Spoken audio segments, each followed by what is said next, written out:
monde, Matt McGachy, ici de Cryptopsy, et vous regardez Loud TV.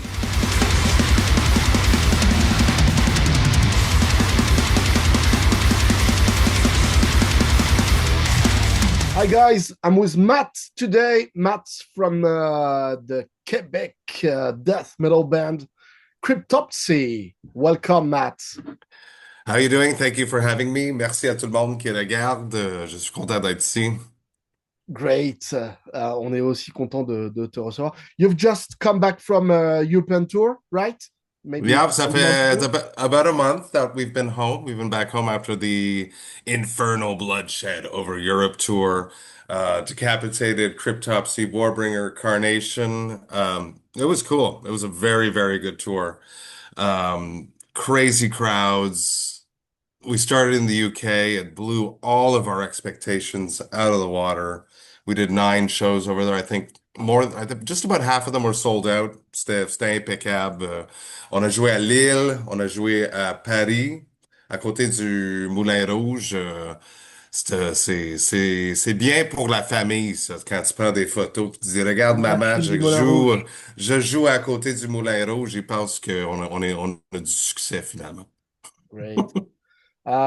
So it seems that you have written this new album, which is already out on Season of Mist. Did you write this album on the Death to All tour, right? Il y a des morceaux, oui. Certain parts of it were written on the Death to All tour. C'est la première fois qu'on fait ça, de vouloir comme créer un album en tournée. On s'est mis comme un deadline de finir un nouveau album beaucoup plus vite qu'avant récemment. Je sais qu'ils faisaient ça dans les années 90, mais j'étais pas là. To drop an album every 2 years for a short period of time. In order to do that, il fallait composer en tournée. Fait que les premières sessions, les premières sessions d'écriture, c'était vraiment en tournée, Death to All. On voyageait in a bandwagon. Fait que a bandwagon, c'est comme un mini autobus tour Minivan. bus. It's bigger than a van. It's like a flatbed truck that's been converted into a tour bus. So, c'est bien, c'est confortable, mais quand ça bouge. It rocks. Like you feel it. It's not like a stable tour bus experience. So, c'était pas facile uh, to write, set up the studio, and write riffs after a show. I'm playing guitar up on this hand too. So I'm not just doing this. There's another hand. The to write in a moving bandwagon was difficult. C'est aussi difficile d'aller de mode spectacle Mm.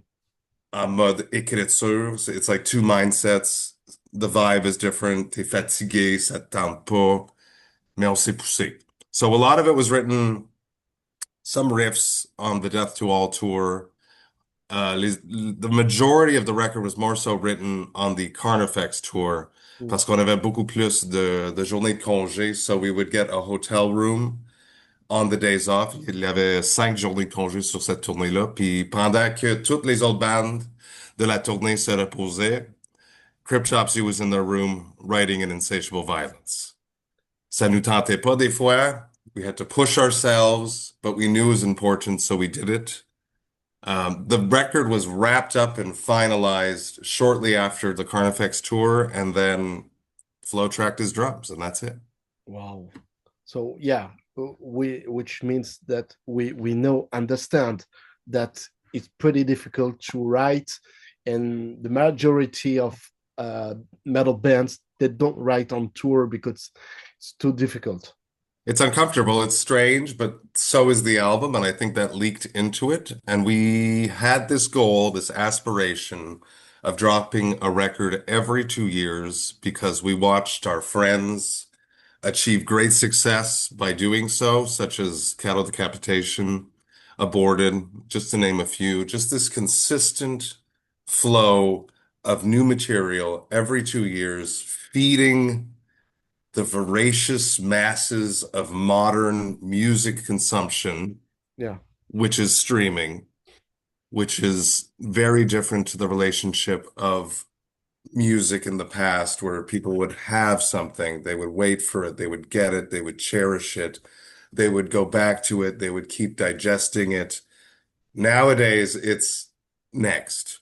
So you nevertheless you recorded this album with a Christian or Yes. Christian? Yeah. Christian, oui, c'est toujours avec Christian. Depuis que moi je suis dans le groupe, c'est toujours Christian qui enregistre les albums de Cryptopsy. So almost 20 years, que c'est lui qui s'occupe de tout ça. C'était toujours un plaisir. He's extremely difficult, extremely high demanding, Yeah. extremely hard on us. I had worked with Chris before joining Cryptopsy, which is how I ended up in Cryptopsy. And it's always been great. He always pushes us to this level that he knows we can achieve.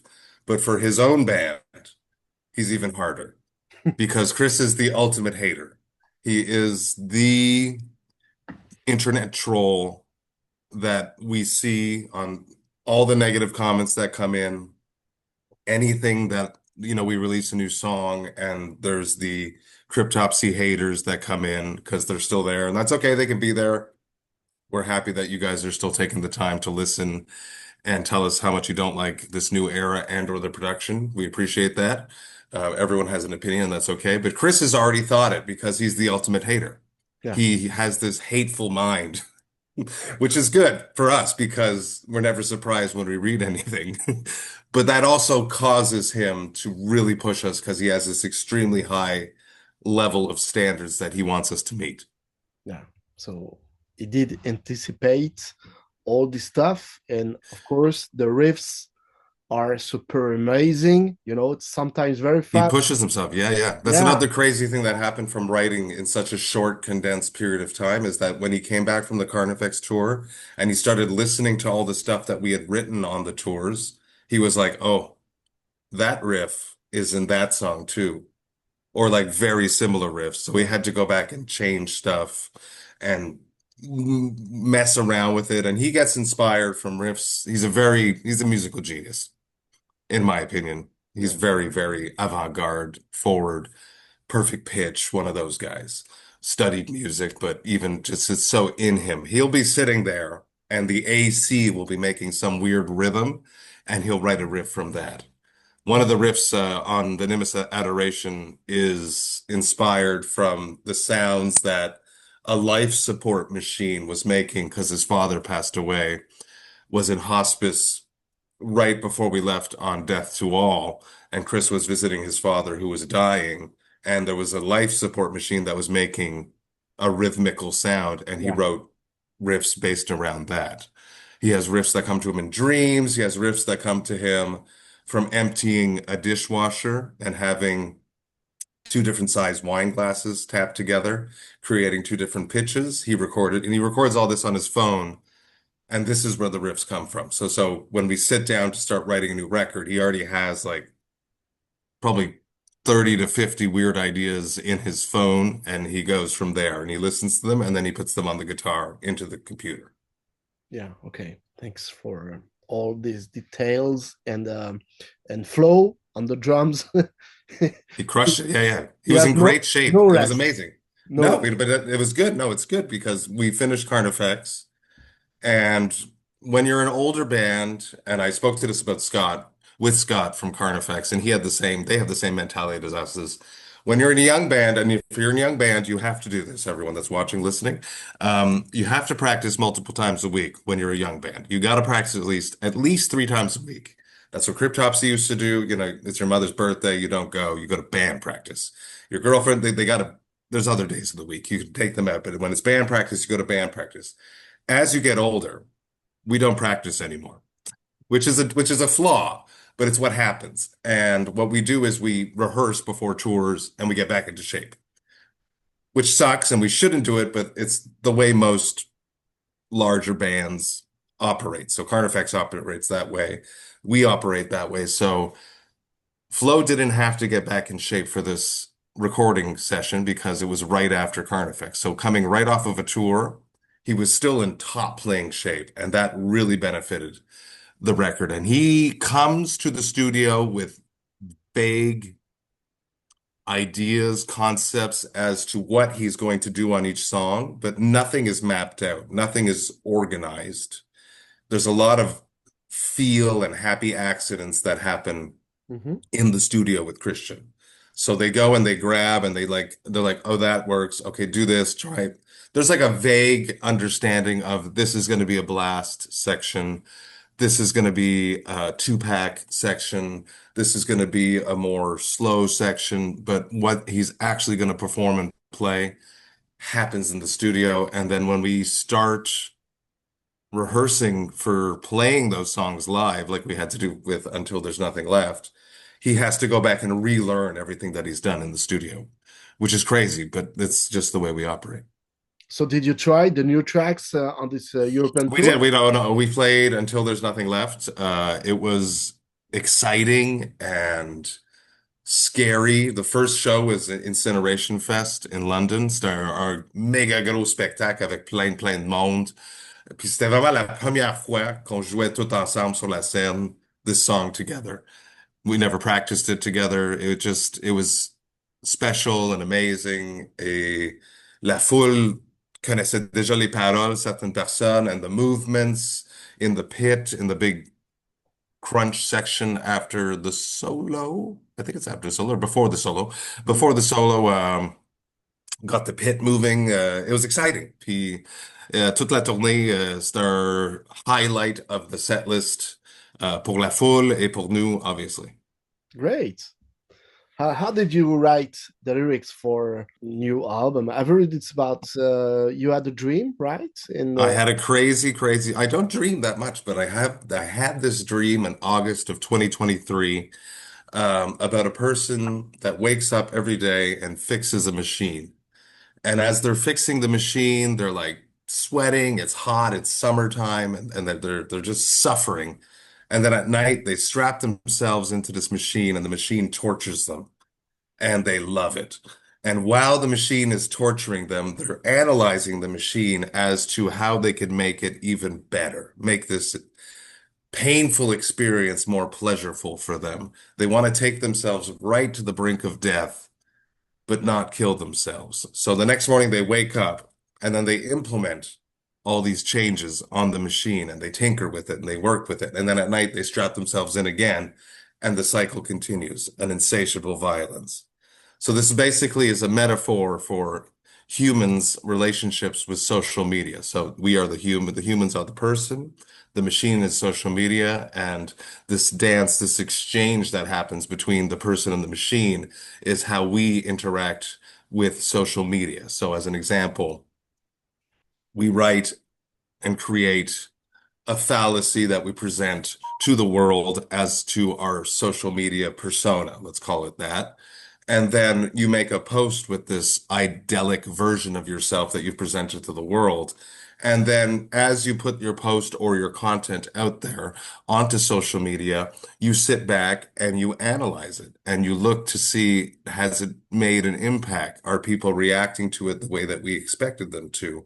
Why are there negative comments? Where are those coming from? How can I fix that? Oh, the positive comments. Okay, those are cool. How can I get more of those next time? So the next day we wake up and we implement those changes, hoping to get the reaction that we want. But obviously, we're never satisfied because we're humans and we're voracious individuals, and it just continues, just this cyclical all this cycle. dopamine.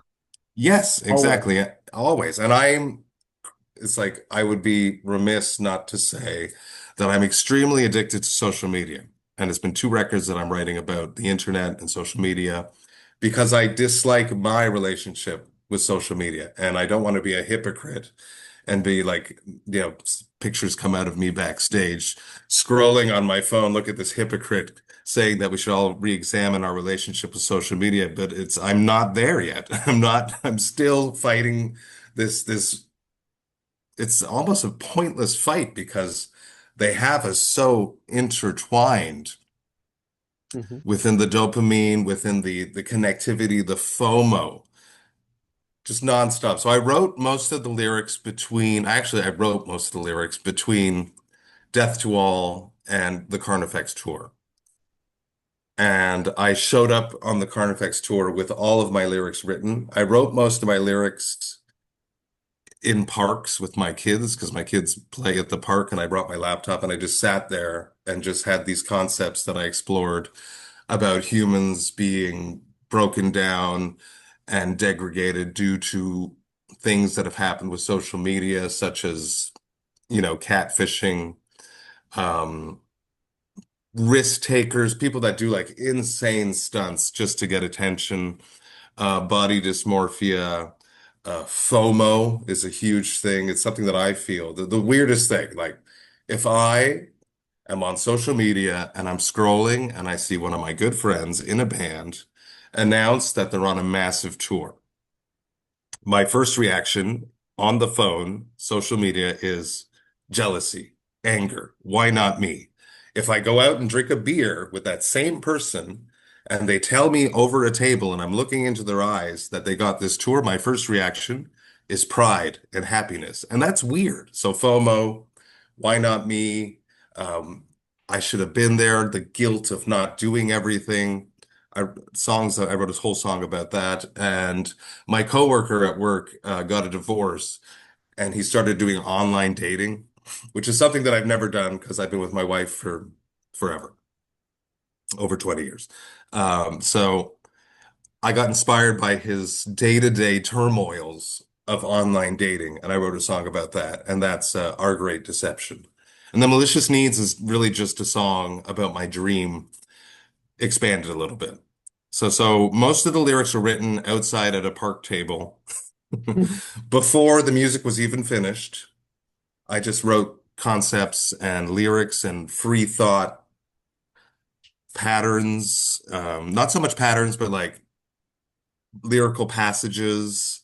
And I messed around with rhyming a little bit more, which is something that I haven't done for years and years with Cryptopsy. But because we did Blasphemy Made Flesh at MDF last year and relearning all of those lyrics that Lord Worm had written, I was like, these all rhyme and it's cool and it's dark and it's weird. So I suggested to the band that I was going to play around with this to see how that lands.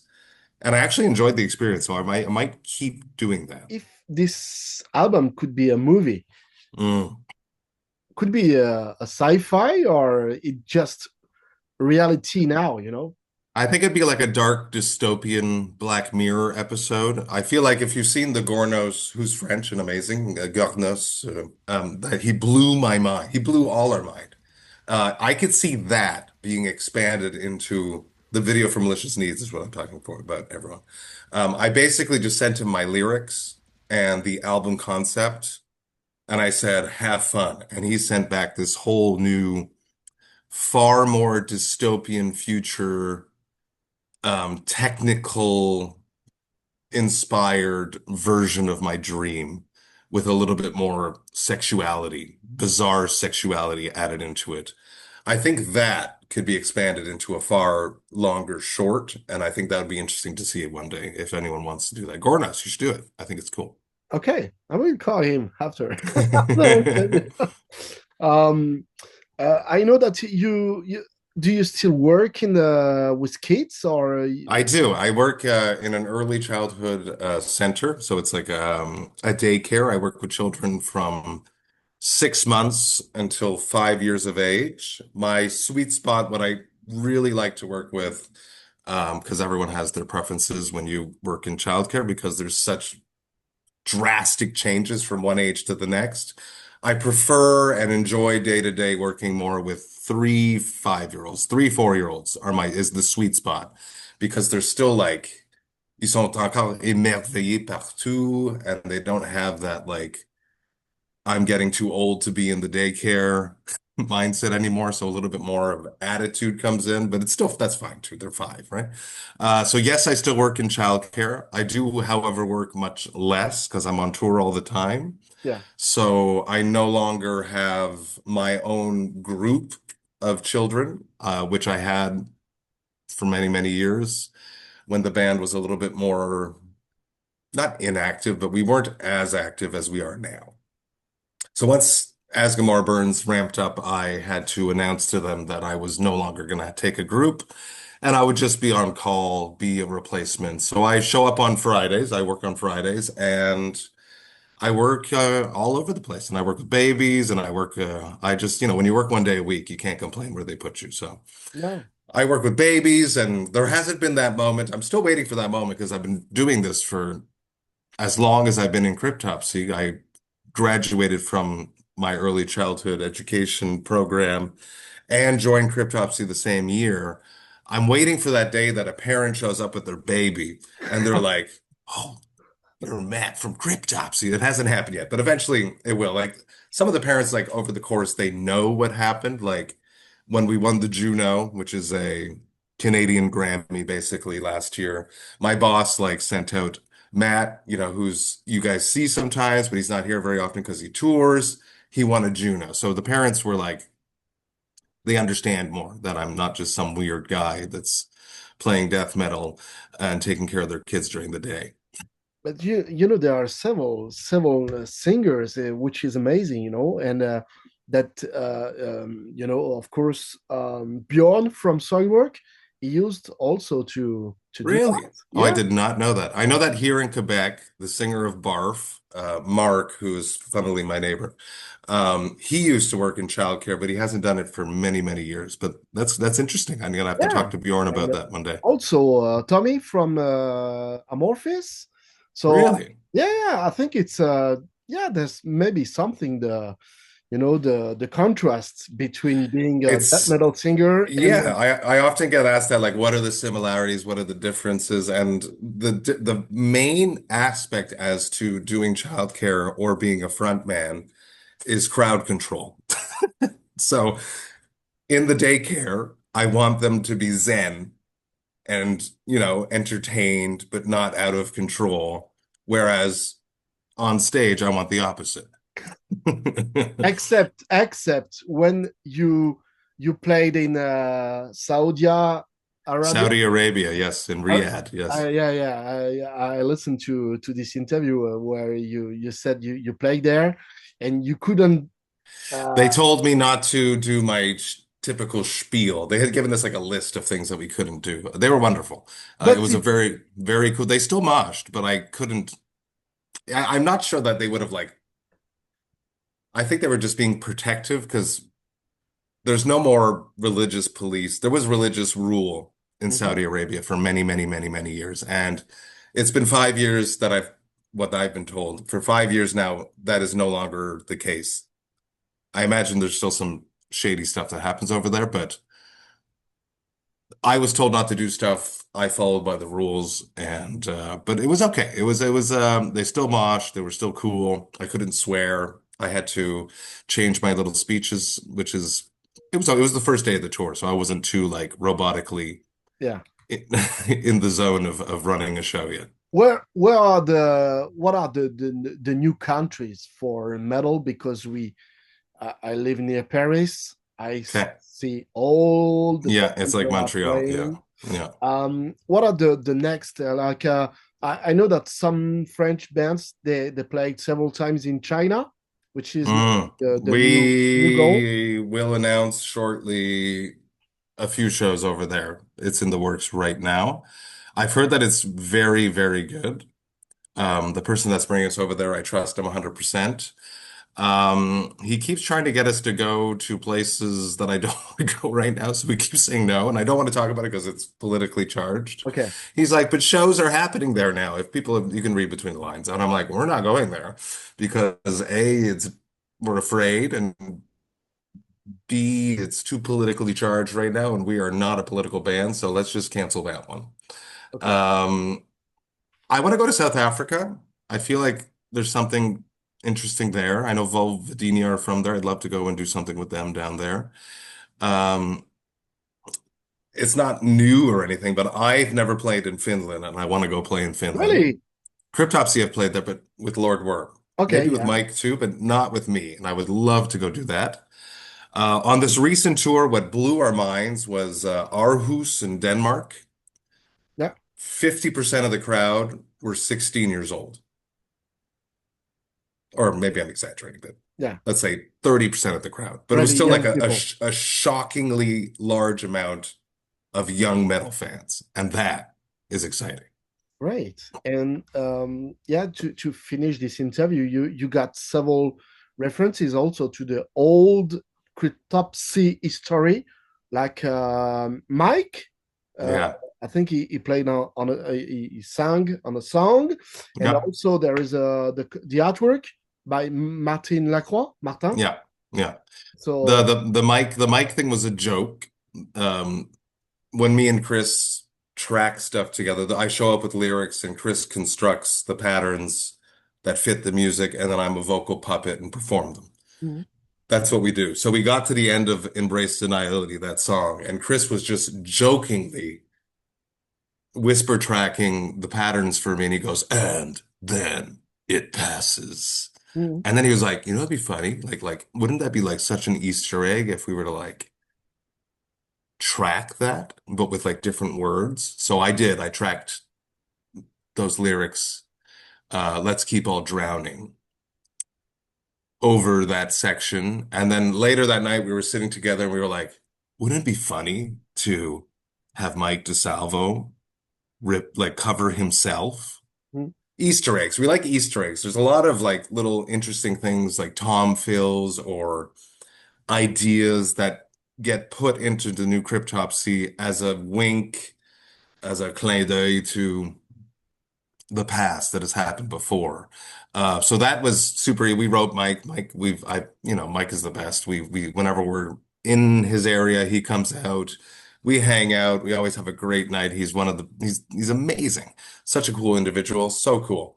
Um, and then the artwork was Ollie's idea. He had a very, very close relationship to Martin. Martin is a tattoo artist, a vocalist, a visual artist. Ollie has a bunch of tattoos done by Martin. So he had the idea of contacting his family to see if they had any art pieces that they would be interested in allowing us to use for the pochette, for the album art of An Insatiable Violence. And they were super into the idea and very happy. And they sent us a bunch of pictures of the art that was available. And then all four of us were like, that's the one. We were very happy. For myself, I can say that it's it feels great because he's an amazing artist.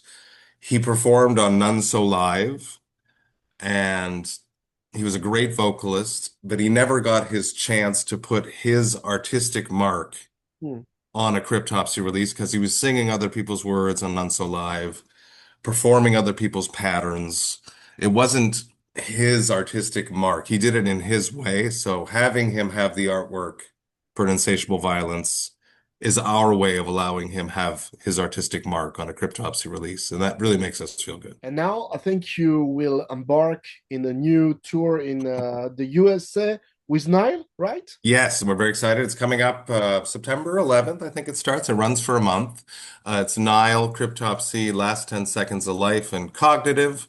We are excited to come back to the States and promote and showcase An Insatiable Violence. We are crafting a set list right now where it is heavily new era Cryptopsy, but also with some legacy tracks as well. So we're excited to see people's reaction to the new material in the United States. We're excited that Olivier Pinard, our bassist, is now 100% back with us.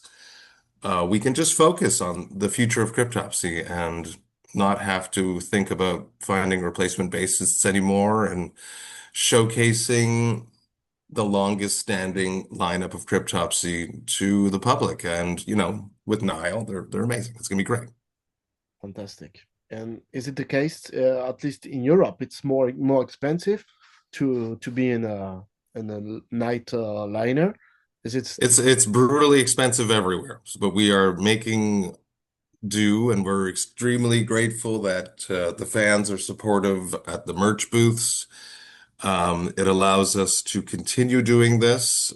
Without their support, it would be very difficult to do as much touring as we do. But thank you to all the fans, merci à tous les fans to be there supporting us after all these years, and the kind words about insatiable violence is motivating us to continue.